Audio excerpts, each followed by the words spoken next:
What's the most extreme thing your father made you wear? My dad laced me into a steel corset and tightened it until I couldn't breathe, because he said our family's women had 18-inch waists for 5 generations, and I wouldn't be the one to break tradition. It was my 8th birthday. Instead of cake and presents, Dad led me to his study where Mom stood in the corner, her own waist cinched so tight she looked like someone had folded her in half. "Time to start your training," he said. The steel bones bit into my ribs as he yanked the laces. I tried to scream but couldn't get enough air. "Beauty requires sacrifice," he said, knotting it so tight my vision went spotty. That first day I puked twice from the pressure. My stomach was squished to nothing, like someone had stepped on a juice box. Dad gave me protein shakes to sip through straws, maybe 4 ounces at a time. Regular breathing was impossible, so I had to pant like a dog in summer heat. My ribs felt like someone was slowly pushing them through my lungs. Mom watched from her chair, hands folded over her own crushed middle, cinched down to the size of a 2-liter soda bottle. My sisters Violetta and Helen had been training for years. Violetta's waist at 14 was smaller than my leg. Helen's at 16 wasn't much bigger. They moved like broken robots, couldn't bend over to tie their shoes or twist to look behind them. During dinner, they'd sit super straight, faces gray from no oxygen, eating maybe 3 bites while Dad measured their waists between courses. "Violetta, you've expanded a 1/4 inch. No food tomorrow." Other kids at school played tag while I leaned on walls trying not to pass out. Gym class? Forget it. Dad got me excused with fake medical notes. The real medical issue was my liver getting shoved up into my rib cage. The nurse found me unconscious in the bathroom once and wanted to call 911, but Dad showed up and convinced her I just had anxiety. Yeah, anxiety about my organs getting rearranged like furniture. By 10, Dad decided I needed serious training corset. This device had twice the steel bones and was shaped to basically fold me in half. He'd hang me from this pull-up bar to stretch my spine while he yanked the laces. I'd black out every time, but he'd splash water on my face to wake me up. "Your great-grandmother achieved 16 inches by your age," he'd say. 16 inches. I could fit both my hands around that with fingers overlapping. The damage showed up fast. I couldn't digest anything because my stomach was crushed flat. My period stopped at 11. My spine curved into an S shape from the pressure. My ribs started overlapping in front, poking through my skin like I was turning inside out. When I told Mom about the stabbing pains, she just stared at me with dead eyes and whispered, "It never stops hurting. 20 years, and it never stops." But she didn't help me. All she said was that if I stopped my training, I'd never be beautiful. And I was so brainwashed I thought that was all that mattered. Violetta's body gave up first. At 18, her liver quit from being squeezed for 10 years. The doctor said her organs looked like they'd been in a car accident. Dad called the doctor an idiot and took Violetta home. Made her keep wearing the corset while she turned yellow and coughed blood. "Your wedding is in 3 months, he kept saying. "Your husband expects perfection." That's when I realized this wasn't worth dying for. I tried to cut my corset off with kitchen shears, but the steel was too thick. Dad caught me and went ballistic. He got a new corset, tighter than before, with actual locks on it like I was a prisoner. He wore the keys on a chain around his neck. Then Helen's rib exploded during a tightening session. It sounded like stepping on a bag of chips. She dropped and started making these wet breathing sounds because the bone had punched into her lung. Dad kept pulling the laces while she was literally drowning in her own blood. "It'll heal in place," he said, like ribs were meant to be inside your lungs. Mom finally called 911 when Helen's lips went blue, but Dad made her lie about it being a fall. When Helen was still in the hospital, Dad called a family meeting. Violetta was basically dying on the couch, and Mom was crying silently in her chair. Dad pulled out this ancient corset made of ivory and silk. 12 inches, he said, holding it up like the Holy Grail. "Your great-great-grandmother wore this for 50 years. It was barely bigger around than a baseball. You could fit it in one hand." He turned to me with that torture device, and I knew he was going to try to achieve his sick dream through my body. 5 generations of women crushed into impossible shapes, and I was the last chance. He approached with that ivory nightmare, talking about honor and legacy. "Violetta is dying, and Helen is broken," he said, like it was their fault. "But you can still be perfect." Dad held up that antique torture device, smaller than my neck, and smiled at me like he was giving me a gift instead of a death sentence. Dad took a step toward me, holding that ivory corset in both hands like it was some kind of prize. His eyes were bright and excited in a way that made my stomach twist even worse than the steel already crushing it. The corset looked impossible, way smaller than anything a person could actually wear and still breathe. I could see Violetta on the couch behind Dad, her skin yellow and her breathing shallow, literally dying from what he'd done to her body for 10 years. Helen was in the hospital with a rib through her lung, and he wanted to do something even worse to me. My vision got narrow and focused on just that tiny circle of silk and bone, and I knew with total clarity that if he got that thing on me, I would die. Not eventually, not in a few years, but soon, maybe in days or weeks. My body couldn't take being crushed down to 12 inches. I needed to do something right now, or I'd end up like my sisters. I made a fast decision that staying alive mattered more than being obedient. I blurted out that I needed the bathroom immediately, or I'd have an accident right there on the floor. My voice came out high and panicky, but that probably helped sell it. Dad's face twisted up with disgust, because he hated when anyone mentioned normal body stuff. He waved his hand at me like he was shooing away a fly and told me I had 2 minutes before we continued my training. 2 minutes. That was all the time I had to figure out how to save myself. I moved as fast as I could toward the bathroom, my ribs screaming with each step because the current corset was already so tight I could barely get air. In the bathroom, I locked the door with hands that shook so bad I almost couldn't turn the little button. I stared at my reflection in the mirror and saw my own gray face staring back. But I also saw Violetta's yellow skin and Helen's blue lips, like they were superimposed over my features, showing me exactly what my future looked like. The memory of Helen's rib crunching played in my head on repeat, that wet cracking sound like stepping on a bag of chips. She'd dropped to the floor making these horrible breathing noises because the bone had punctured straight into her lung. Dad had kept pulling the laces anyway. And Violetta was dying right now in the other room, while he talked about putting me in something even worse. My sister's destroyed bodies were showing me my own future unless I did something right this second. I couldn't wait or hope things would get better. I needed to act now. I grabbed the cheap disposable razor from the shower and carefully slid it up my sleeve where it would stay hidden. Then I tucked my phone into my waistband, where the bulky sweatshirt covered the outline. My hands were steadier than I expected as I planned out what came next. I needed to make this abuse visible to someone who had the power to stop it. I needed witnesses. I needed evidence. The phone and razor were my tools for creating that. When I came back to the study, Dad immediately started the tightening process with the current corset. He yanked the laces so hard that black spots swam across my vision and I couldn't get enough air to scream. My ribs compressed inward and I felt them shifting in ways ribs shouldn't shift. I focused on keeping the razor and phone hidden while I scanned the room for anything else that could serve as evidence later. There were the old journals on the shelf that documented generations of this sick tradition. There was the ivory corset sitting on Dad's desk. There was Violetta dying on the couch. Everything in this room was evidence of what he'd done to us. Mom sat in her chair by the window, with her own waist crushed down to nothing. Her hands were folded over her middle, and she watched with those dead eyes that hadn't shown real emotion in years. She'd been doing this for 20 years, and it had killed something inside her. Her vacant face told me everything I needed to know about whether help would come from inside this house. She wasn't going to save me. She wasn't going to save any of us. I stopped looking at her for rescue I'd never get. During a brief moment when Dad turned to grab more lacing material from his desk, I angled my phone carefully and pressed the record button. The phone stayed hidden in my waistband, but the microphone was active now, capturing everything. Dad launched into his familiar speech about how beauty requires sacrifice and how our family's women have always understood their duty to maintain the legacy. He talked about the 12-inch standard and how I was the last hope for achieving it since Violetta was dying and Helen was broken. His voice was calm and certain, like he genuinely believed crushing his daughters into impossible shapes was something noble. The recording captured every word about tradition and perfection and the ivory corset that would make me the ultimate achievement of 5 generations. I kept my face blank and my breathing as steady as possible while the phone documented his abuse in his own words. The pressure in my ribs became unbearable, and I leaned over to vomit into the trash can beside the desk. My stomach was crushed too flat to hold anything, so only bile came up, burning my throat.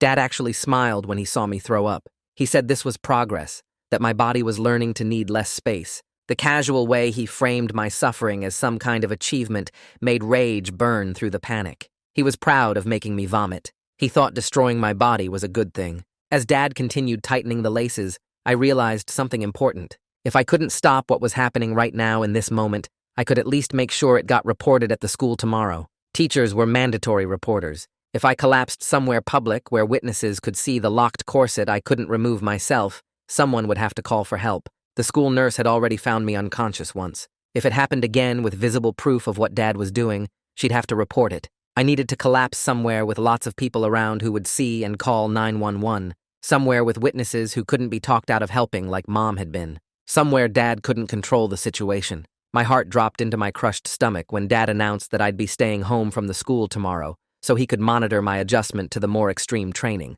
He was cutting off my access to outside witnesses before I could use them. He was going to isolate me completely, so nobody could see what he was doing. I needed to force a public crisis before he could lock me in this house. That meant I had to act tonight or tomorrow morning at the latest. I couldn't wait for school. I needed witnesses now. After Dad finally finished and left me crumpled on the study floor, I stayed there for maybe 20 minutes just trying to get enough air into my crushed lungs. The steel bit into my ribs with every shallow breath. My vision kept going gray at the edges from lack of oxygen. When I could finally move without blacking out, I crawled to my bedroom and waited until I heard Dad's office door close downstairs and Mom's footsteps heading to the kitchen. The house settled into its usual quiet, that awful silence where everyone pretends everything is normal. I pulled the razor from where I'd hidden it up my sleeve and tucked it under my mattress where Dad wouldn't find it during his random room checks. My phone showed 67% battery, so I plugged it in to charge overnight. The audio recording was still saved in my files, Dad's voice talking about sacrifice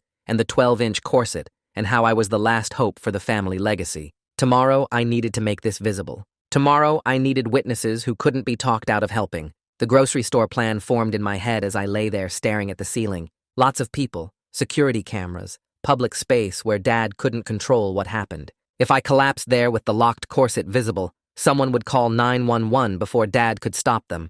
Mom always did the shopping on Saturday afternoons when the store was busiest. I just needed to convince her to take me along. The next afternoon, I found Mom in the kitchen, measuring out protein powder for my next shake. My stomach was too crushed to hold real food anymore, so these shakes were basically my only nutrition. I made my voice sound casual when I told her we were almost out of the powder and Dad would be angry if we ran out. She looked at me with those dead eyes for a long moment before nodding slowly. We needed groceries anyway. The drive to the store took 15 minutes, and I spent the whole time checking that my phone was in my pocket with the recording still saved. Mom parked near the entrance and grabbed a cart. Inside the store was packed with Saturday shoppers, families with kids, couples doing their weekly shopping, exactly what I needed. We moved through the aisles slowly because I couldn't walk fast with the corset crushing my middle. The cereal aisle had the most people in it. Plus, I could see 2 security cameras mounted on the ceiling. Mom was reading a label on a box of granola when I stopped fighting. I just let my body do what it had been trying to do for hours, which was shut down from lack of oxygen. My legs went out from under me, and I dropped straight to the floor. The impact knocked what little air I had out of my lungs. I lay there on the cold tile gasping like a fish out of water, my mouth opening and closing, but not getting enough air to actually breathe. My shirt had ridden up when I fell, and the locked steel corset was completely visible, the padlock hanging off the front like some kind of sick jewelry. People crowded around immediately, their voices loud and worried over my head. Someone asked if I was okay. Someone else said to give me space. A woman in yoga pants pulled out her phone, and I heard her talking to 911, describing a teenage girl who collapsed and couldn't breathe. She mentioned the metal device around my waist. Another person asked Mom what was wrong with me. Why was I wearing that thing? Mom's voice came out shaky as she tried to explain that it was a back brace for my spine, just a medical device, nothing to worry about. But I could hear the panic underneath her words, because this was exactly what Dad had warned her about,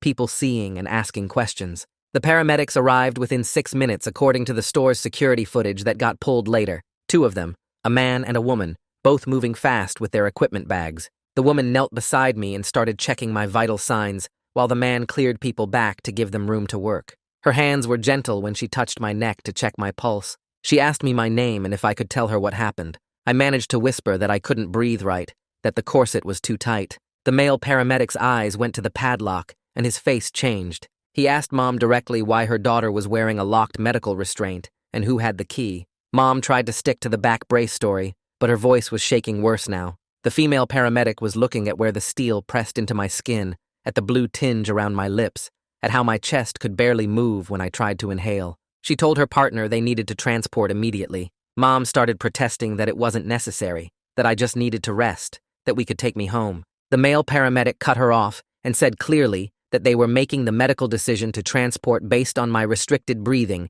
and the concerning device. They got me onto a stretcher and started wheeling me toward the ambulance. That's when Dad appeared out of nowhere, his car screeching into the parking lot like he'd been monitoring Mom's phone or something. He tried to follow us into the ambulance, but the lead paramedic, the woman, blocked him with her body and told him firmly that he could follow in his own car, but he wasn't riding with us. It was the first time I'd ever seen anyone set a boundary with Dad and make it stick. His face went red with rage, but the paramedic didn't back down. She climbed into the ambulance with me, and her partner closed the doors. As we pulled away, I could see Dad standing in the parking lot with Mom, both of them getting smaller in the window. The ER at County Hospital was bright and cold and smelled like cleaning chemicals. They wheeled me into a room, and a doctor came in almost immediately. His name tag said, Dr. Mohammed Ramirez. He had dark hair going gray at the temples and the kind of calm face that made you think he'd seen everything. But when he examined the corset and saw how tight it was, how the steel was digging into my skin, how shallow my breathing was, his expression went carefully blank. That professional mask doctors use when they're seeing something really wrong but don't want to scare you. He asked me questions in a quiet voice, just him and me with the door closed. Did I feel safe at home? Was anyone hurting me? Could I tell him about the device and why it was locked? I was so tired of lying and hiding and pretending everything was fine. The words came out in a whisper, because I didn't have enough air for anything louder. I told him my dad put it on me and wouldn't take it off. I told him my sisters were dying. I told him about Violetta's liver and Helen's lung and the 12-inch corset Dad wanted to use on me next. Dr. Ramirez listened to everything without interrupting, just nodding and making notes on his tablet. When I finished talking, Dr. Ramirez told me he needed to make some phone calls and he'd be right back. He stepped out into the hallway, but left the door cracked, and I could hear him talking to someone about non-accidental injury patterns and mandatory reporting requirements. His voice was calm but firm, the voice of someone who knew exactly what needed to happen next. Through the crack in the door, I saw Dad appear in the hallway, trying to get to my room. He was talking loud about his rights as a parent and demanding to see me, but hospital security showed up within seconds, two big guys in uniforms who positioned themselves between Dad and my door. They told him he could wait in the family area, but he couldn't interfere with my medical care. Dad's face went purple, but the security guards didn't move, and eventually he had to back off.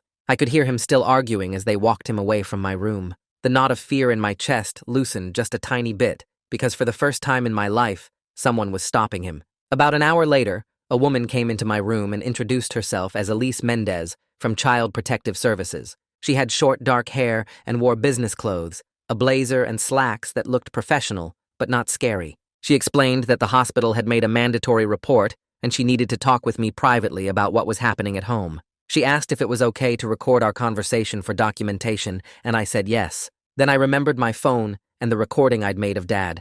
My hands shook as I pulled it out and found the audio file. I told Elise about how I'd recorded Dad's whole speech about the 12-inch corset and the family legacy, and how I was supposed to be perfect. She listened to the entire recording, her face getting more and more grim as Dad's voice talked about sacrifice and tradition and how Violetta and Helen were failures, but I could still achieve the standard. When it finished playing, Elise was quiet for a moment before she started making detailed notes about everything she'd heard. She asked me questions about Violetta's liver failure and Helen's punctured lung, writing down every answer. Then she said something that made me start crying. She told me that with my permission, Doctor, Ramirez could remove the locked corset using bolt cutters. Just cut it off. I didn't know that was even possible. I'd spent so long thinking I was trapped in it forever that only Dad had the power to remove it. But Elise was saying someone could just cut it off, and I wouldn't have to wait for Dad's permission or convince him or anything. The relief hit me so hard I couldn't stop the tears. The next morning, I woke up in a hospital bed with the corset finally gone, and my ribs still aching from where it had crushed them for so long. A different woman came into my room and introduced herself as Kamala Wade from the Victim Advocacy Office. She had warm brown skin and kind eyes, and she sat down next to my bed like she had all the time in the world. She explained her role in helping survivors of abuse with safety planning and court support. She outlined my options in clear, simple terms that didn't talk down to me or make assumptions about what I wanted. Emergency shelter placement where I could stay safe while the investigation happened. Protective orders that would legally require Dad to stay away from me. Court proceedings that would determine where I lived and what happened next. She asked me what I wanted, what felt safest to me, what my biggest fears were about each option. Nobody had ever asked me what I wanted before. Every decision about my body and my life had been made by Dad with Mom silently going along with it. Having someone actually treat me like I had the right to make choices about my own safety felt weird and good and scary all at once. I told Kamala I didn't want to go home. I told her I was afraid Dad would find a way to finish what he started with that 12-inch corset. She nodded like that made perfect sense and started writing down notes about shelter placement and protective orders. Later that day, a detective came to take my statement. His name was Owen Buckley, and he had gray hair and a tired face like he'd been doing this job for a long time. He set up a recording device on the table next to my hospital bed and explained that he needed me to tell him everything that had happened, starting from the beginning. I forced myself to describe the training in factual terms, just the facts of what Dad did and when he did it, and what the results were. I started with my 8th birthday when Dad first put me in the steel corset. I described the progression over 10 years, how the corsets got tighter and more extreme, how my body started breaking down from the pressure. I told him about the medical damage to all 3 of us sisters, about Violetta's failing liver and Helen's punctured lung, and my own crushed organs and curved spine. I explained about the 12-inch ivory corset and Dad's stated intention to achieve that standard through my body, no matter what it took. Detective Buckley listened to everything and asked clarifying questions about dates and specific incidents. He recorded details about the locks Dad put on my current corset, about the keys he wore around his neck, about how he'd isolated me from the school to prevent anyone from seeing what he was doing. The whole statement took almost 2 hours, and by the end, my voice was hoarse from talking. But Detective Buckley told me I'd done really well, that I'd given him exactly what he needed to move forward with the investigation. He said other people would be involved now, that this wasn't just on me anymore to fix or survive. The system was finally paying attention. The hospital scheduled me for a full imaging workup the next morning, and I spent the night in a regular room with monitors beeping every few minutes. A tech wheeled me down to radiology at 6 a.m. and ran x-rays, CT scans, and an MRI that took over an hour because they needed detailed pictures of my chest and spine. Back in my room 2 hours later, Mohammed came in with a tablet showing the scans and pulled up a chair next to my bed. He pointed to the images on the screen and explained what he was seeing in terms I could actually understand. My ribs had overlapped in the front, where they should have stayed separate, creating a compressed cage that was pushing inward on my lungs. My spine had curved into an unnatural S shape from years of pressure, and several of my organs had shifted from their normal positions because there wasn't enough room for them anymore. My liver was sitting higher than it should be, pressed up against my diaphragm. My stomach had basically flattened out, and my intestines were bunched together in ways that explained why I couldn't digest food properly. Mohammed wrote down referrals for 3 different specialists and said I'd need long-term care to address all the damage. A gastroenterologist to work on my digestive issues, a lung doctor to help with my breathing problems, and an orthopedic specialist to figure out what could be done about my spine. He was honest that some of the damage might be permanent, but said we wouldn't know what was reversible until I'd been out of the corset for several months.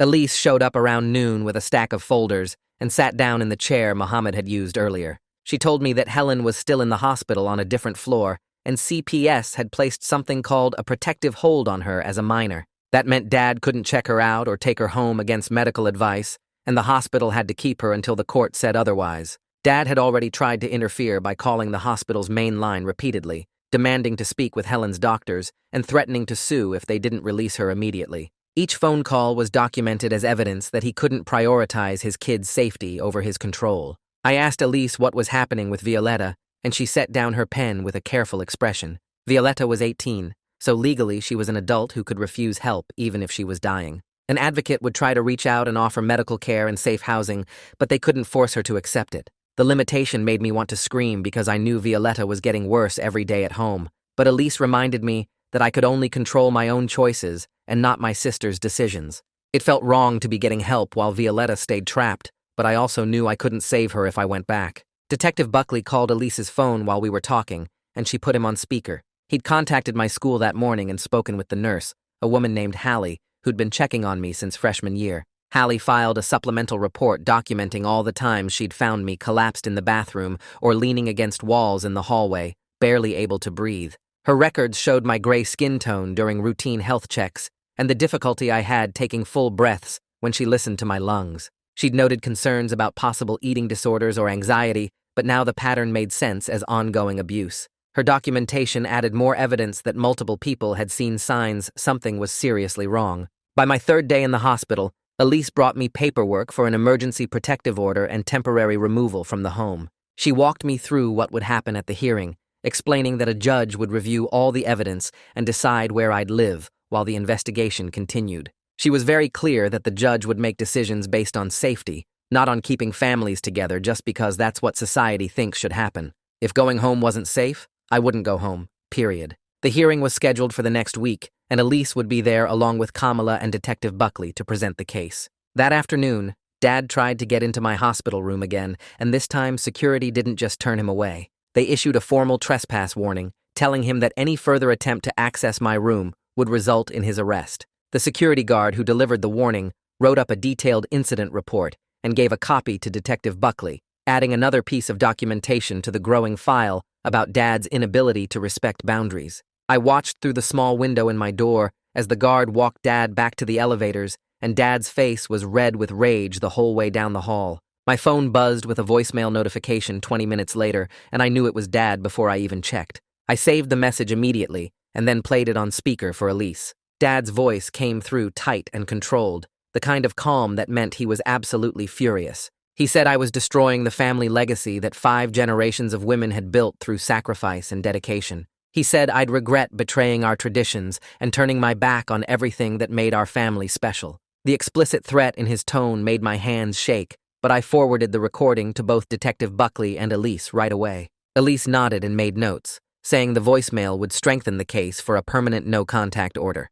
Elise came back to my room later and sat down on the edge of my bed instead of in the chair. She looked at me directly and said something I'd been too afraid to ask about. I would not be going home tonight or any night until the court determined it was safe, which might mean never going back at all. The mix of feelings that hit me was so intense, I couldn't find words. Grief for the family I'd wanted and never had. Relief that I wouldn't have to face Dad and that 12-inch corset. Fear about what came next, and guilt about leaving Mom and my sisters behind. I couldn't speak, so I just nodded while tears ran down my face, and Elise sat there quietly until I was done crying. Late that night, my phone rang with Mom's number, and I almost didn't answer, but something made me pick up. Mom's voice came through as a whisper, like she was hiding in a closet or bathroom to make the call. She said she knew what Dad did was wrong, and she was sorry she hadn't protected us. She said she didn't know how to leave or how to survive on her own after 20 years of being controlled. I told her I loved her, but I couldn't come back, that I'd die if I went home, and she had to know that was true. I said she needed to choose between protecting her daughters and staying with Dad because she couldn't do both anymore. The silence on the other end lasted so long I thought she'd hung up, but then she whispered, "Okay," and the call ended. The next morning, Kamala showed up with coffee and a folder full of papers about court procedures. She explained the layout of the courtroom and who would be present at the hearing, walking me through exactly what would happen from the moment I arrived until the judge made a decision. We practiced breathing exercises I could use if I started panicking, and I was amazed at how much air my lungs could actually hold when they weren't being crushed down to nothing. Kamala had me take slow breaths in through my nose and out through my mouth, counting to 4 each time, and my chest expanded further than it had in 10 years. The simple act of breathing fully felt like a miracle, and a reminder of everything I'd been denied. The morning of the emergency hearing arrived 3 days after my hospital discharge, and I dressed in clothes Kamala brought me, regular jeans and a loose shirt that didn't squeeze anything. The courthouse felt massive and cold as we walked through security,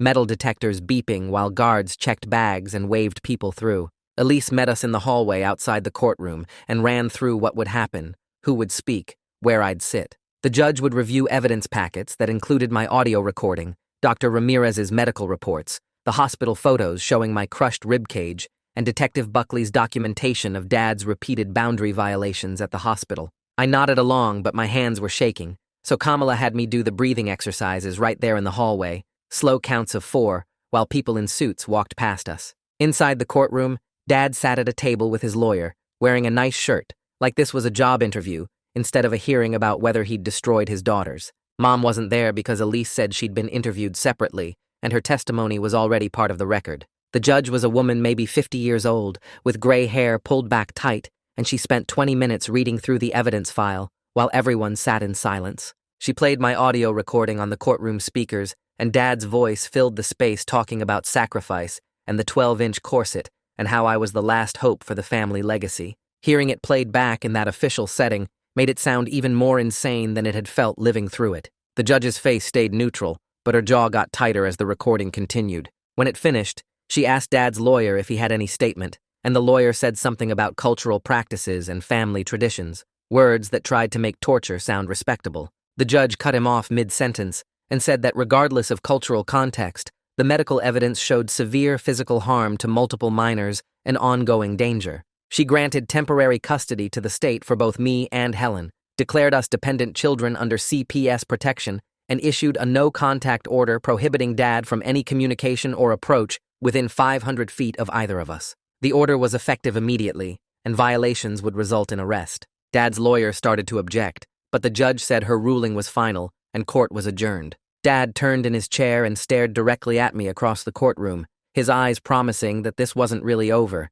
that he'd find some way to finish what he started with that ivory corset. The look said I'd betrayed everything that mattered, and he'd make me understand eventually. For 10 years, that stare would have made me fold, made me apologize, made me accept whatever he wanted. But something had shifted when the corset came off, and I stared back without looking away, meeting his eyes, until he was the one who finally turned toward his lawyer. The invisible tether between us stretched thinner, not broken completely, but definitely damaged. Elise touched my shoulder and said we needed to leave through the side exit, where a CPS transport van was waiting. I followed her and Kamala down a hallway that smelled like floor cleaner and out a door that led to the parking lot. The van was white with county logos on the side, and a woman driver nodded at us as we climbed in. The whole ride took maybe 20 minutes through streets I recognized from living here my whole life, except now I was seeing them from the wrong side, the side where you're going to a shelter instead of going home. The domestic violence shelter sat behind a tall fence with cameras pointed at the gate,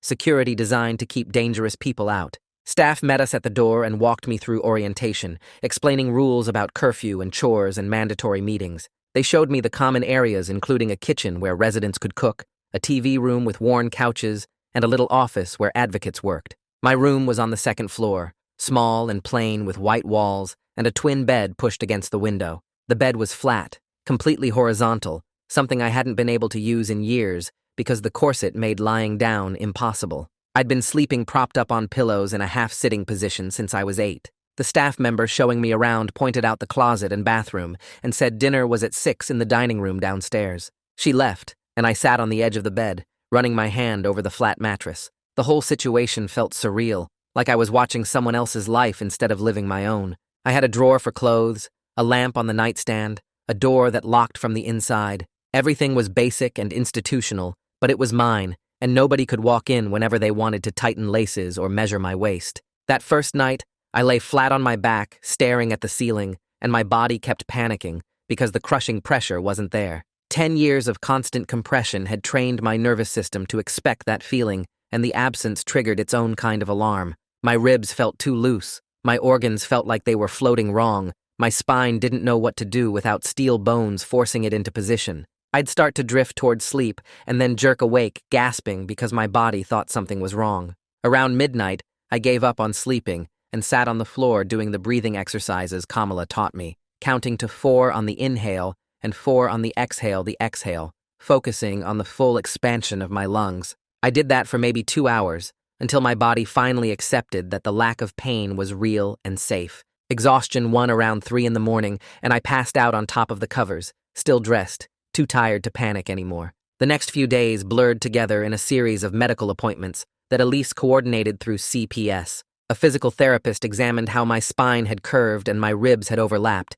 taking measurements and photos while explaining that some damage might be permanent, but targeted exercises could help. A gastroenterologist did an endoscopy to see how badly my stomach and intestines were compressed, saying I'd need to relearn how to eat normal portions because my digestive system had shrunk. A pulmonologist tested my lung capacity and found it was about 60% of what it should be for my age and size, but that might improve now that my rib cage could expand. Each specialist developed a care plan with specific goals and timelines, writing everything down in official medical language. I signed releases at every appointment, allowing them to share records with CPS and the court, building this huge file that documented exactly what 10 years of corset training had done to my body. The medical evidence kept stacking up, each report adding another layer of proof that what Dad did wasn't discipline or tradition, it was systematic destruction. Detective Buckley executed a search warrant at the house while I was at my pulmonology appointment. Elise called to tell me about it afterward, saying they'd collected the 12-inch ivory corset,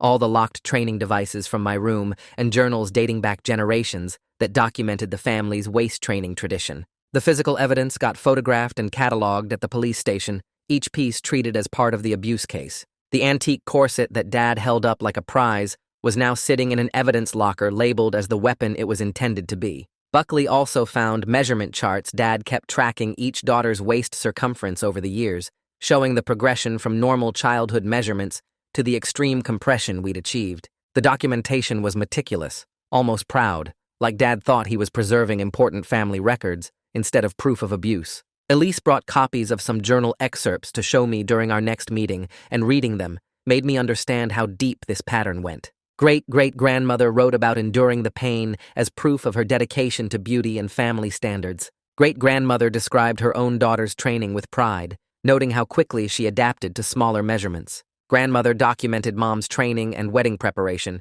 including detailed notes about achieving 18 inches before the ceremony. The suffering was normalized across generations, each woman writing about it like it was an accomplishment instead of torture. The cycle became so clear in those pages, mothers inflicting on daughters what had been inflicted on them, framing it as love and tradition instead of trauma. My anger expanded beyond just Dad to include all the women who suffered and then made their daughters suffer too, who could have broken the pattern but chose to continue it instead. I asked Elise if I could keep copies of some pages, and she said yes, that seeing the full scope might help me process what happened. 6 days after my collapse in the grocery store, Elise got a call that Violetta had agreed to be medically evaluated. Her fiancé broke off the engagement after learning about the abuse investigation, saying he couldn't marry into a family with this kind of scandal. Without the wedding to prepare for, Violetta chose breathing over reputation and checked herself into treatment for her failing liver. The hospital admitted her immediately because her liver enzymes were critically elevated and her skin had turned yellow from jaundice. Elise arranged for an advocate to visit Violetta and explain her options, including safe housing and legal support, planting seeds for longer-term recovery beyond just the immediate medical crisis. I wanted to visit, but Elise said Violetta needed space to make her own choices without family pressure, that the best thing I could do was focus on my own healing and let my sister figure out her path. 2 weeks after the emergency hearing, I had a supervised meeting with Mom at the CPS office. She sat across from me at a conference table with Elise present, crying and saying she blamed herself for not being stronger, for not protecting us. She explained that Dad's own mother raised him with these beliefs, that his grandmother had achieved 16 inches and was celebrated in the family as the standard of beauty. Dad truly thought he was preserving something valuable, carrying on a legacy that made our family special. Mom's voice shook as she described 20 years of living in that house, of having her body crushed and her will broken until she couldn't imagine any other way to exist. I listened without interrupting, and when she finished, I said clearly that I loved her, but I loved being alive more. I told her I would not be coming home, not now, and maybe not ever, and that she needed to choose between protecting her daughters and staying with Dad because she couldn't do both anymore. The boundary felt harsh saying it out loud, but Kamala had helped me practice this conversation, reminding me that setting limits wasn't cruel, it was necessary. Mom nodded and wiped her eyes and said she understood, that she'd start looking into her options for leaving.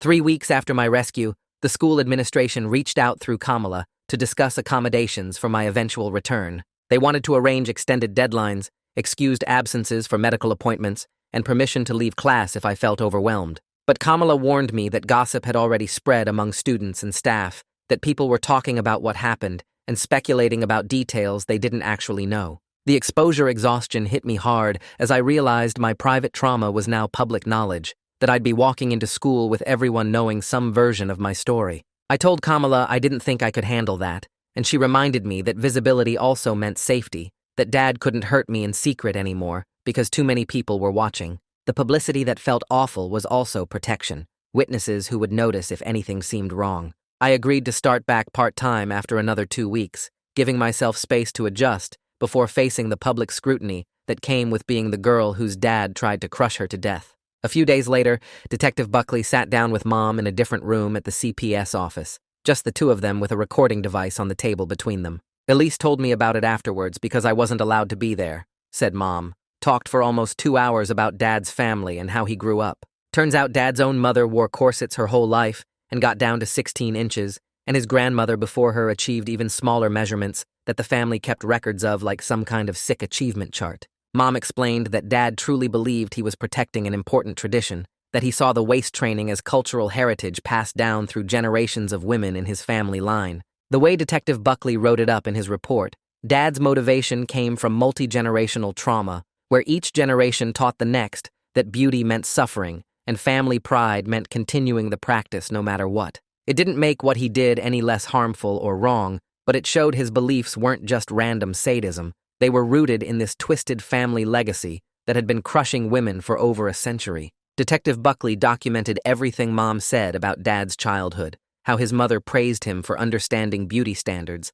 and how his father expected him to find a wife who would maintain the tradition. The complexity got recorded in official reports, creating a fuller picture of why Dad did what he did, even though the harm to me and my sisters stayed exactly the same, regardless of his reasons. 2 weeks after the emergency hearing, Elise called me at the shelter and said the DA wanted to meet about the case direction. We sat in a small conference room at the courthouse, and the DA explained that Dad's lawyer was pushing for a plea deal to lesser charges. The offer would be reduced counts of child endangerment instead of attempted murder, but in exchange, Dad would have to accept a no-contact order that lasted years and agree to jail time, plus extended probation with mandatory counseling. Elise walked me through what it meant, speaking slowly, so I understood every part. She said a plea deal gave us certainty of protection because the terms would be locked in and enforceable right away, versus going to trial where outcomes were less predictable and could take months or even years to resolve. The DA might push for harsher charges at trial,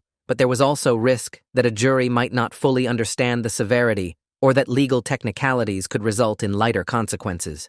I asked what she thought I should do, and Elise said it wasn't really my choice alone, that the DA would make the final call, but my input mattered, and she wanted me to understand the trade-offs. The guaranteed distance from Dad felt more important than gambling on a trial that might not give us better results, and the combination of jail time and probation meant Dad would face real consequences, even if they weren't the maximum possible. I told the DA I could live with the plea deal if it meant Dad couldn't come near me or my sisters, and Elise squeezed my hand under the table. 3 days later, Helen got released from the hospital to a medical foster home where nurses could keep checking on her healing lung. CPS arranged a supervised visit for me to see her, and I rode there with Elise in her car, feeling my stomach twist into knots. The foster home was this regular house in a suburb with a living room full of medical equipment and a nurse who checked Helen's vitals every few hours. Helen sat on a couch with pillows propped around her, still moving carefully because her ribs hurt, and when she saw me, her face went hard and angry.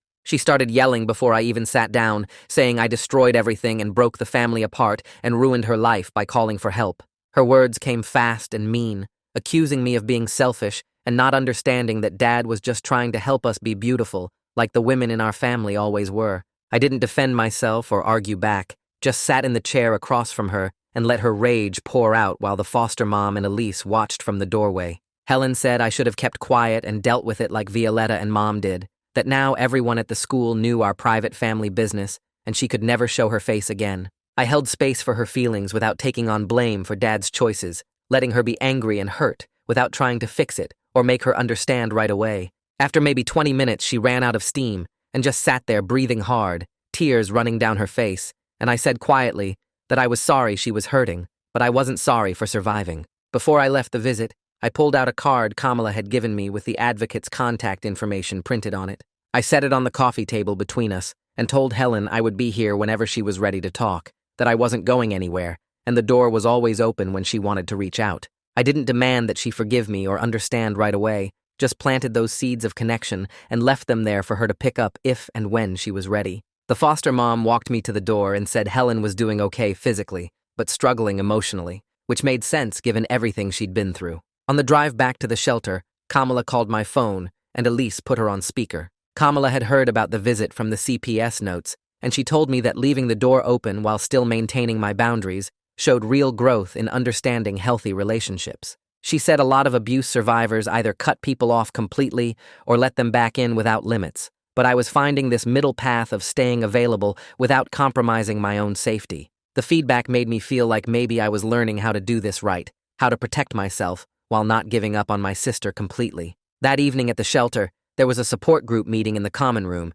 and I'd been avoiding it for weeks because the idea of talking about what happened made my throat close up. But the shelter coordinator kept encouraging me to try it, saying other survivors found it helpful to share their stories with people who understood. I sat in the circle of folding chairs with maybe 8 other women and girls, ages ranging from teenagers to someone's grandma, and when it was my turn, I forced myself to start talking. I described the corsets and the training and my sister's damaged bodies, speaking in this flat voice that didn't sound like mine. The words came easier than I expected once I started, and nobody interrupted or looked shocked. They just listened and nodded like they'd heard similar things before. After I finished, other women shared their own experiences of different types of abuse, and I started understanding that what happened to me fit this larger pattern of control and harm that showed up in lots of forms. One woman talked about being locked in closets, another about having her food restricted until she was hospitalized, a third about being forced to exercise until she collapsed. The methods were different, but the underlying pattern was the same. Someone with power using that power to hurt and control someone more vulnerable. The solidarity of being believed and understood by people who'd lived through their own trauma made my experience feel survivable instead of isolating. For the first time since this all started, I didn't feel like the only person this had ever happened to. Didn't feel like some kind of freak with a uniquely horrible story. These women got it without me having to explain or justify, and that understanding wrapped around me like the first real safety I'd felt in years. 10 days after the no-contact order got issued, my phone buzzed with texts from Mom's number, but the messages weren't from her. Dad had grabbed her phone and sent me 3 long texts about family loyalty and tradition, about how I was destroying generations of heritage and breaking sacred bonds that held our family together. He said I was being selfish and ungrateful, that everything he did was for my own good, and someday I'd understand and regret turning against him. I read the messages with shaking hands and immediately took screenshots of everything, then forwarded them to Detective Buckley's email with a note about the date and time. Detective Buckley called me back within an hour and said this was a clear violation of the court order, that Dad wasn't allowed to contact me through any means, including using someone else's phone. The violation got documented as official evidence that Dad couldn't comply with court orders even when his freedom depended on it. Detective Buckley said he'd file a report with the court and the DA, and this would strengthen the case that Dad needed serious consequences because he refused to respect boundaries. I asked if Mom would get in trouble for letting Dad use her phone, and Detective Buckley said probably not, since she likely didn't have much choice, but CPS would need to address it in terms of her ability to protect us. The messages got saved as exhibits in the case file, more proof that Dad saw rules as things that didn't apply to him. A week later, Elise sat down with Mom and me together at the CPS office to talk about what came next. She explained that there was a potential path for Mom to reunify with me and Helen if she was willing to make some major changes. The conditions were clear and specific, not vague promises, but measurable actions. Mom would need to separate from Dad by getting her own housing away from him, attend therapy twice a week to address her role in the abuse, and show consistent compliance with safety planning, including not allowing Dad any access to information about me or my sisters. Elise laid it all out in writing with deadlines and benchmarks, giving Mom a concrete roadmap if she chose to take it. The requirements included Mom getting a job or benefits to support herself, completing a parenting class focused on child safety, and having regular check-ins with CPS to show she was following through. If Mom did all of that and demonstrated over several months that she could prioritize protecting her daughters over staying loyal to Dad, then supervised visits could gradually increase and maybe eventually lead to some kind of relationship.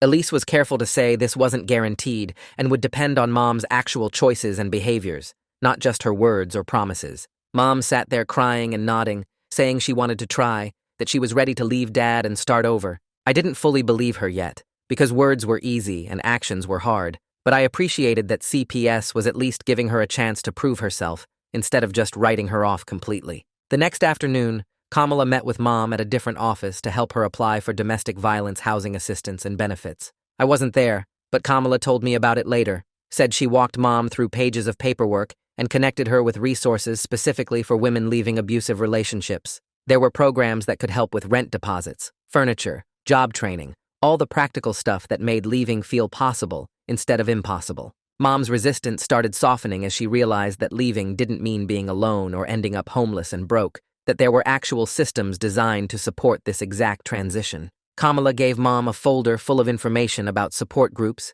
legal aid, financial assistance, and counseling services. She explained each resource carefully and helped Mom make a list of next steps with specific phone numbers and deadlines.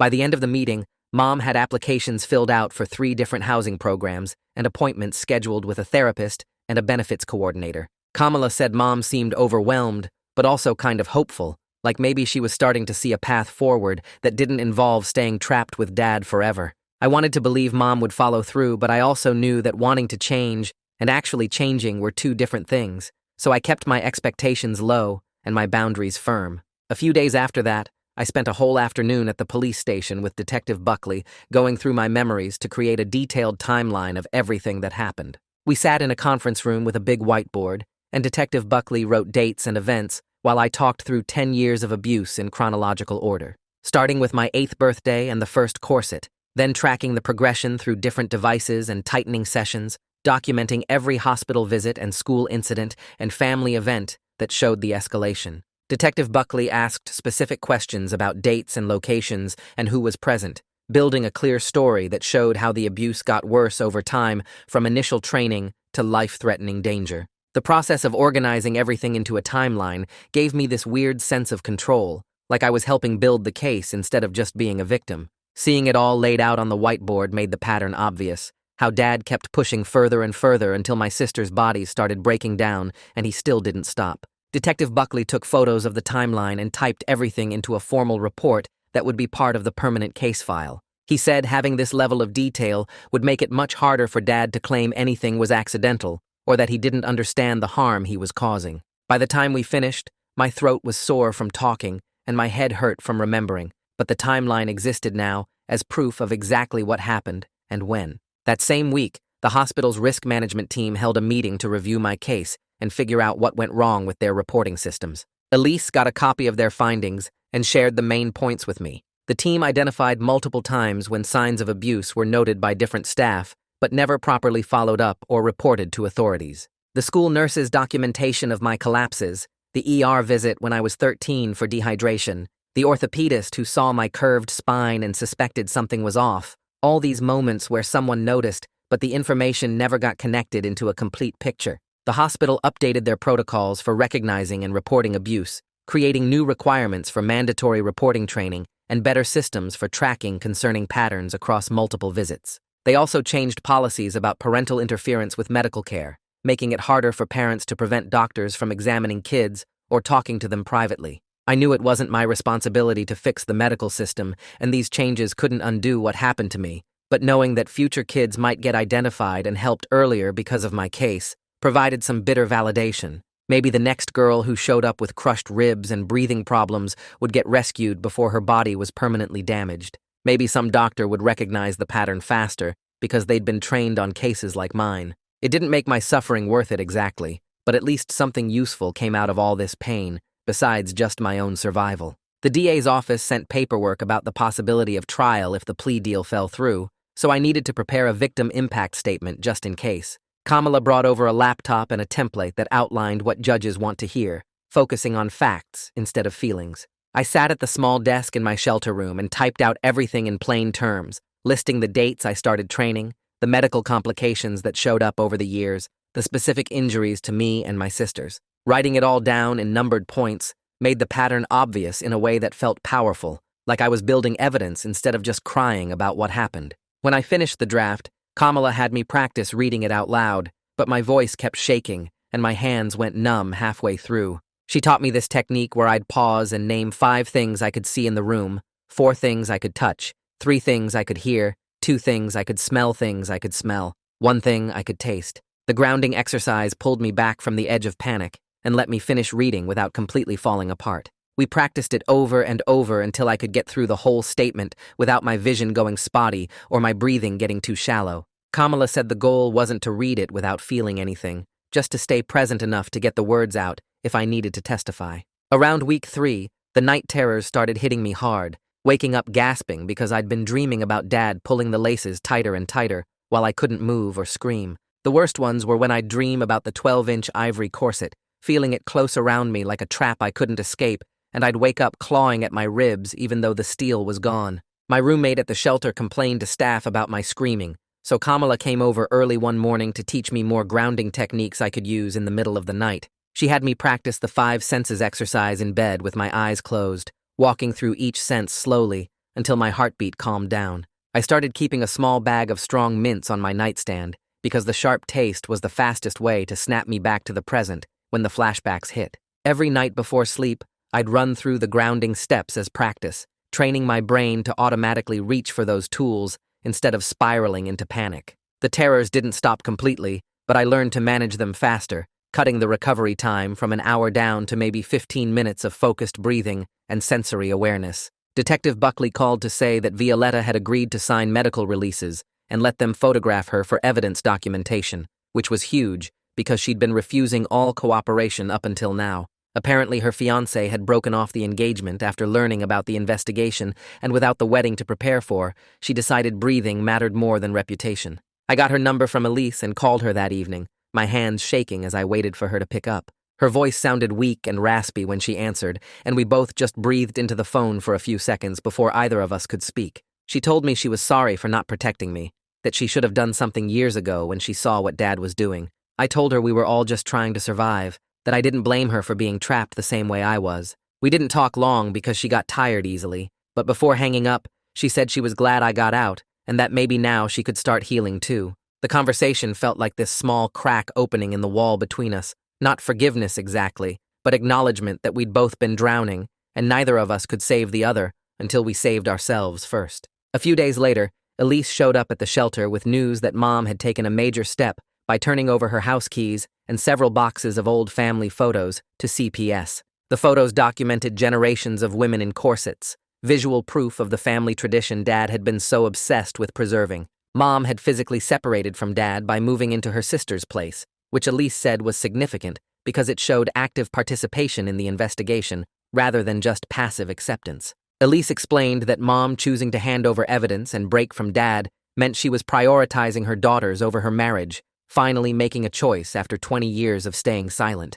The keys meant Mom was giving up access to the house where all the abuse happened, cutting herself off from Dad's control in a concrete way. Elise kept emphasizing how important this moment was because Mom was doing something instead of just letting things happen to her, showing the court she was capable of protecting us if given the chance. 3 weeks after my collapse in the grocery store, the plea hearing finally arrived. Kamala drove me to the courthouse and walked me through security, staying close as we found seats in the courtroom. Dad sat at the defense table in an orange jumpsuit, his lawyer beside him shuffling papers. The judge reviewed all the evidence, including my audio recording, the medical reports showing the damage to all three of us, and the documentation of Dad's attempts to violate the protective order. Dad's lawyer stood up and entered a guilty plea to felony child endangerment and assault charges, his voice flat and professional. The judge asked Dad directly if he understood what he was pleading guilty to and if anyone had forced or threatened him to take the plea. Dad said yes in this tight voice, his jaw clenched like the words were being pulled out of him against his will.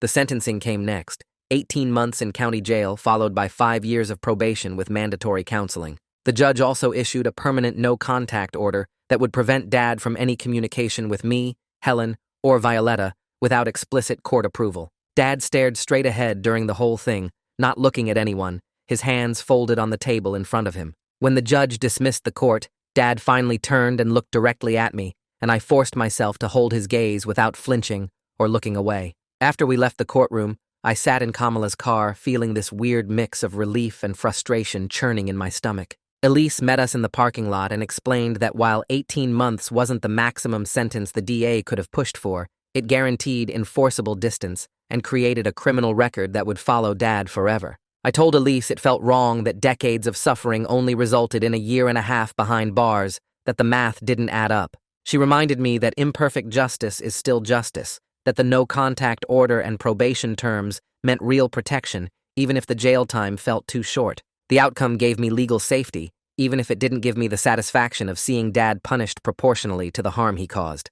What mattered was that he couldn't reach me anymore, couldn't finish what he'd started with that 12-inch corset, couldn't hurt any of us again without immediate consequences. Over the next week, CPS moved forward with placing Helen back with Mom under strict compliance monitoring, with conditions that Mom had to maintain her separate housing and attend all required therapy sessions. A caseworker would be doing regular home visits to make sure Mom was following through and that Helen was safe. Violetta enrolled in an outpatient medical program specifically for liver damage, starting the long process of healing her body while living in transitional housing for young adults. The program included both medical treatment and counseling to help her rebuild her life outside of Dad's control. Elise gave me updates on both my sisters during our weekly check-ins, and hearing that they were getting help eased some of the guilt I'd been carrying about whether my collapse had destroyed the family or saved it. 4 weeks after leaving home, I started attending school part-time with a bunch of accommodations the administration had arranged through Kamala's advocacy. I could turn in assignments late without penalty, skip class for medical appointments without it counting against me, and leave anytime I felt overwhelmed. Walking into the building that first day felt surreal, like I was playing at being a normal teenager when everything about my life was completely abnormal. Teachers who knew what happened gave me these careful looks full of pity, while other students whispered and stared as I walked down the hallways. The routine of homework and lectures provided this weird comfort, giving me something to focus on besides trauma and legal proceedings. But sitting in class taking notes about algebra or history felt disconnected from reality, like I was watching someone else live a regular life while I was still processing everything that had happened. Rumors had spread through school about my disappearance and the investigation, and people kept approaching me with invasive questions disguised as concern. Kids I barely knew would ask what happened or why I'd been gone, acting like they deserved details about my private trauma.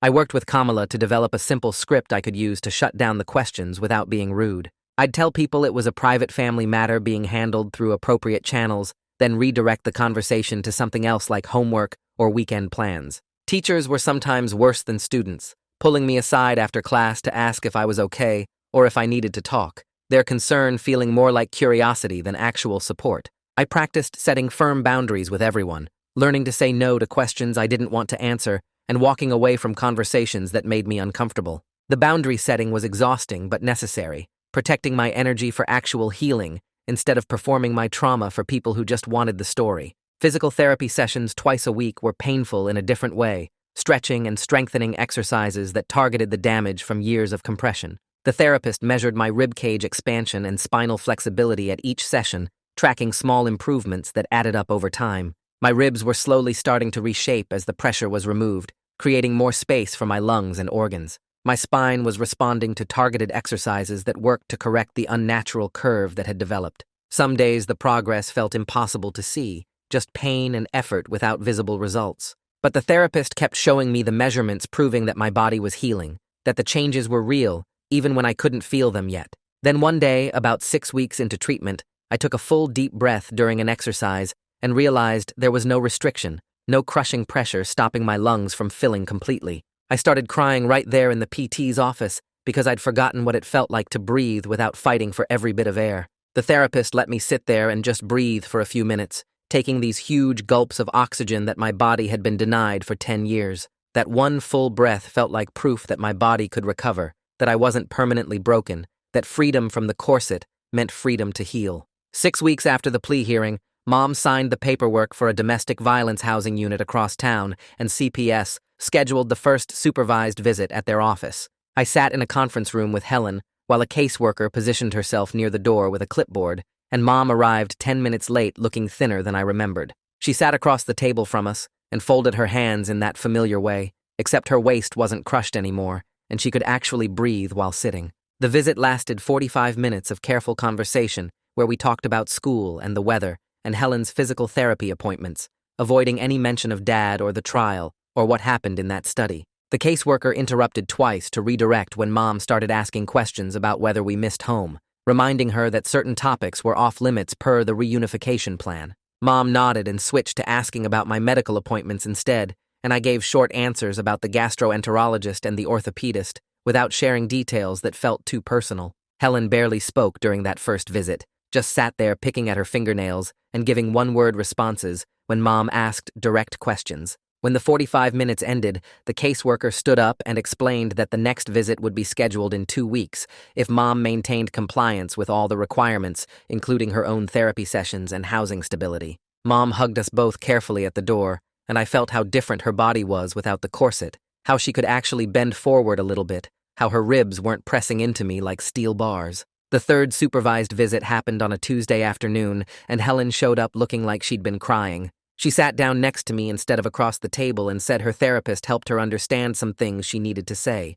The caseworker adjusted her position to give us a bit more space while still maintaining supervision, and Helen turned to face me directly. She said she was sorry for blaming me and calling me a family destroyer, that her therapist explained how I didn't break anything that wasn't already broken by what Dad did to all of us. Her voice cracked on the word, sorry, but she kept going, saying she was angry at the wrong person, and she knew that now even though it was hard to admit. I told her I understood being angry and that I didn't expect us to be close right away, that we could just try to keep showing up to these visits and therapy and see what happened. Helen nodded and wiped her eyes with her sleeve, and we agreed to continue family therapy together without making promises about becoming best friends or having some perfect sister relationship. The caseworker made notes on her clipboard and asked if we wanted to talk about anything else, but we both just shook our heads. Mom arrived late again, and the caseworker had to document the tardiness as a compliance issue, explaining that showing up on time was one of the basic requirements for reunification. The rest of the visit was less tense with Helen not glaring at me,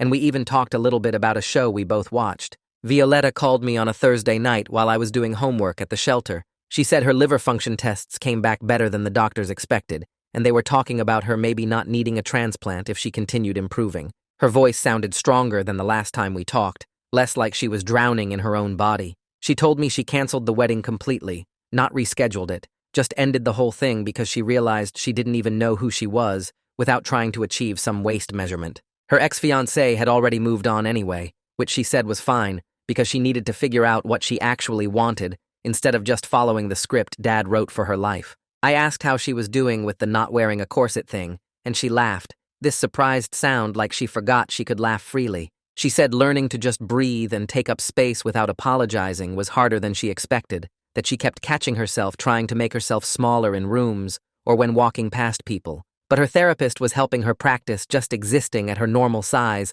without that constant pressure to shrink down. She told me she was proud of me for getting us all out, for being brave enough to collapse in that grocery store and start the whole intervention process. I didn't feel particularly brave, just desperate, but I thanked her anyway. We talked for almost an hour about nothing important, just sister stuff about TV shows and what foods she could finally eat, now that her stomach wasn't crushed flat.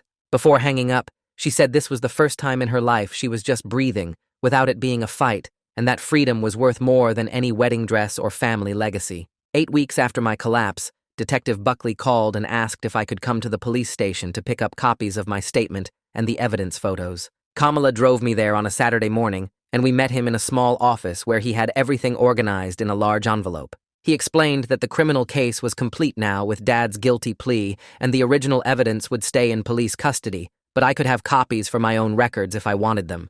I took the envelope and held it in my lap, feeling the weight of all those documents and photos that proved what happened. Detective Buckley said the case file was moving to archive, which meant it would be stored securely, but wouldn't be actively worked anymore since the prosecution was finished. He shook my hand and told me I did a brave thing by speaking up and following through with the investigation, that a lot of victims don't make it this far in the process. The meeting felt like an ending, even though I knew the actual effects of what happened would keep going for years. Kamala and I sat in her car in the parking lot afterward, and I stared at the envelope, not sure if I wanted to open it and look at the evidence photos or just keep it sealed. She said I didn't have to decide right now, that I could put it away and look at it later if I ever needed proof or wanted to remember exactly what happened. I tucked the envelope into my backpack, and we drove back to the shelter without talking much, just listening to the radio and letting the closure settle in. The CPS caseworker arranged for me to return to the house one time to collect my essential belongings, and she drove me there on a Wednesday afternoon when she knew Dad was at work and Mom was at her housing unit. We pulled up to the house and it looked smaller than I remembered, less powerful somehow now that I wasn't trapped inside it. The caseworker unlocked the door with keys Mom had turned over, and we walked through rooms that felt like they belonged to a different life. My bedroom looked exactly the same. Bed made tight with the pink comforter I'd had since I was 12, desk organized with school supplies, closet full of clothes that mostly didn't fit anymore because my body had changed so much without the corset. I grabbed my laptop and charger first, then started pulling clothes off hangers and stuffing them into garbage bags the caseworker had brought. I took my books from the shelf, my photos from the bulletin board, the stuffed bear Mom gave me when I was little. The caseworker asked if I wanted to go into Dad's study to get anything, and I said absolutely not, that there was nothing in that room I ever wanted to see again. We loaded everything into her car in 3 trips, and I walked through the house one last time, looking at the kitchen where we'd eaten those silent dinners, the living room where Violetta used to sit dying on the couch, the bathroom where I'd locked myself in to plan my grocery store collapse. I walked out the front door and didn't look back, leaving behind the study and the training equipment and all the years of suffering that happened inside those walls. The caseworker locked the door and returned the keys to her pocket, and we drove away while I watched the house get smaller in the side mirror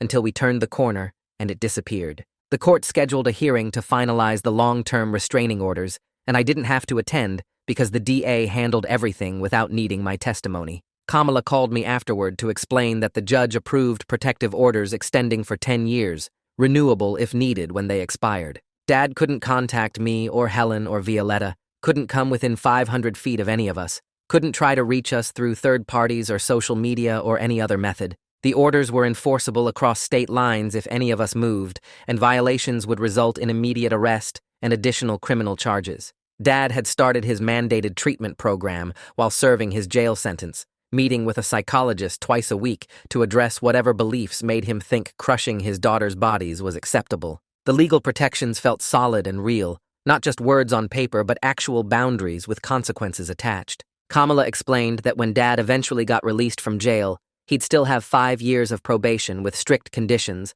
and any violation of the restraining orders or probation terms would send him back to jail immediately. I asked what would happen if he tried to contact us anyway, and she said the orders gave law enforcement clear authority to act, that I could call 911 if he showed up, and police would have to respond and arrest him. The distance between us wasn't just physical space anymore, but legal force, and knowing that made me feel safer than I had in years. I bought a cheap notebook at the dollar store and started keeping a journal to track both my trauma triggers and my small wins. The first entry documented a panic attack I had when someone bumped into me in the hallway at the school, and I felt that old crushing pressure for a split second before realizing it wasn't real. I wrote down what triggered it, how long it lasted, what helped me calm down, trying to find patterns in when the flashbacks hit hardest. But I also wrote about the small victories, like the day I wore a loose t-shirt to the school without feeling exposed or wrong, or when I ate a full meal without my stomach hurting because there was actually room for food now. The journal became this private record of healing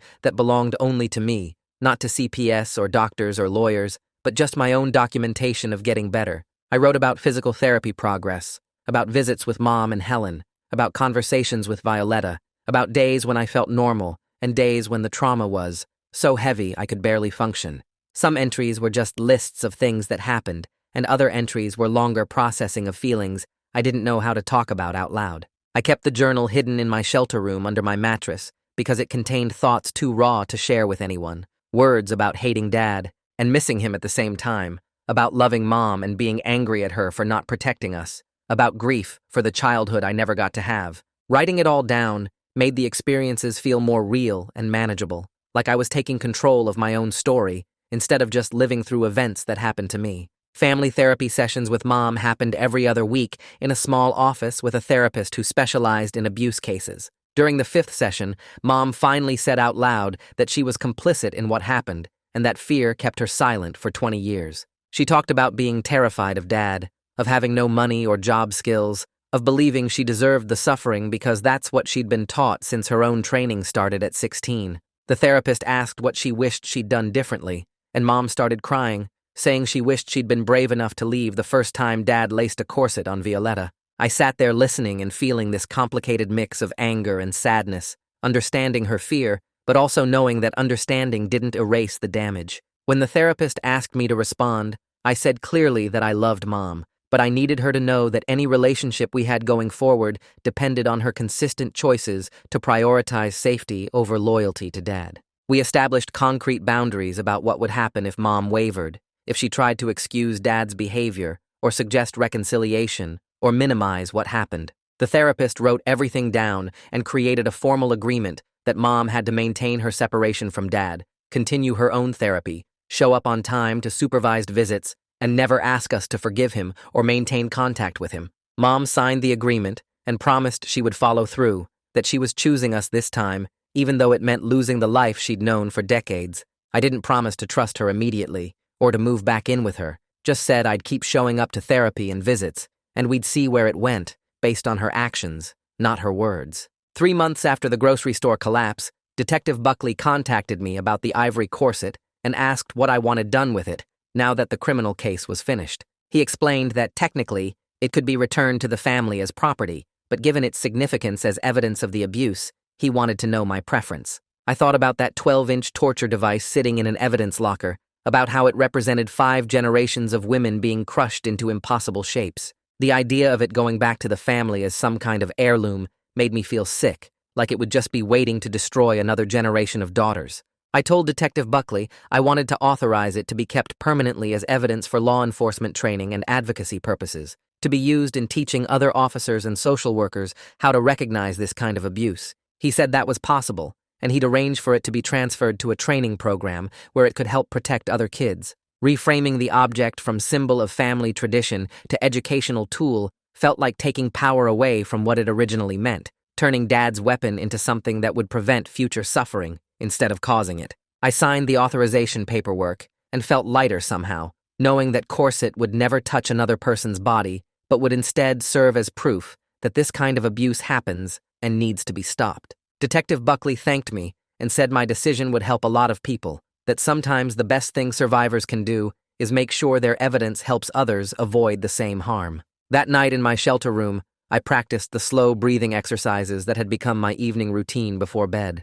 I lay flat on my back on the narrow mattress and put one hand on my stomach, feeling it rise and fall without any restriction or crushing pressure. I could take these huge, deep breaths that filled my lungs completely, feeling my ribcage expand in all directions instead of being forced into an unnatural shape. The absence of pain had become its own kind of promise that my body belonged to me again, that I got to decide how much space I took up and how deeply I breathed. I bent over and touched my toes, something I hadn't been able to do in 10 years. I twisted to look behind me at the wall, rotating my spine freely without steel bones preventing the movement. I lay on my side and curled into a ball, feeling my body fold naturally instead of being held rigid by locked metal. All these simple movements that most people never think about felt like miracles, like proof that freedom from the corset meant freedom to exist in my body without constantly fighting it. The breathing exercises had become meditation, a way to remind myself every night that I survived and my body was healing, and I had a future that I got to choose. I fell asleep, breathing slowly and deeply, my lungs filling completely with air, my ribs expanding naturally, my body finally mine. The next morning, I woke up without pain pressing into my ribs and spent 5 minutes just stretching in bed, bending and twisting in ways I couldn't do for 10 years. School started 2 weeks later with half days at first, and I sat through algebra and English lit without needing to leave class to catch my breath. My locker was on the second floor, and I climbed those stairs without stopping, without the gray spots swimming across my vision that used to hit me halfway up. The kids who knew what happened mostly left me alone, and the ones who didn't just thought I'd been sick for a while. I met with the school counselor every Tuesday to check in, and she helped me figure out which assignments I could handle and which ones needed extensions. Medical appointments filled up Thursdays with the lung doctor checking my breathing capacity and the stomach doctor monitoring how my digestive system was adjusting to actually having space to work. The physical therapist had me doing exercises to straighten my spine and strengthen the muscles that had been squeezed useless for years, and every week I could bend a little further and stand a little straighter. Family therapy happened on Saturdays at the CPS office with me and Helen sitting across from each other, while the therapist asked us questions about trust and hurt and what we needed to feel safe. Helen showed up every week and actually talked instead of just sitting there angry, and by the second month, she admitted she was glad I collapsed in that store, even though it felt like betrayal at the time. Mom came to separate sessions where she practiced saying out loud that she should have protected us, that fear wasn't an excuse for letting Dad destroy our bodies. She got her own apartment and kept it clean and showed up on time to every single visit, proving through boring, consistent actions that she meant what she said about choosing us over him. Violetta focused on her liver treatment and called me once a week to report that she could take deeper breaths now and her skin wasn't yellow anymore. Support group met Wednesday nights, and I listened to other survivors talk about their different kinds of abuse, realizing that control came in lots of forms, but freedom felt the same for all of us. 4 months after Dad held up that 12-inch corset, I sat in my shelter room and took the deepest breath my lungs had ever held, feeling my ribs expand fully without any steel bones stopping them. I wasn't magically healed and probably never would be completely, but I could breathe and move and eat without puking, and that was enough. The grocery store collapse broke the chain that had been crushing our family's women for 5 generations, and now me and my sisters got to figure out who we were when beauty didn't require suffering. We all carried scars on our bodies and probably always would, but we were safer now, and learning that taking up space wasn't something to apologize for. That's my side of the story, but I already know half of you see it completely differently. And honestly, that's what makes this fun. Leave your version in the comments. I'll be checking through them later. You always bring something new.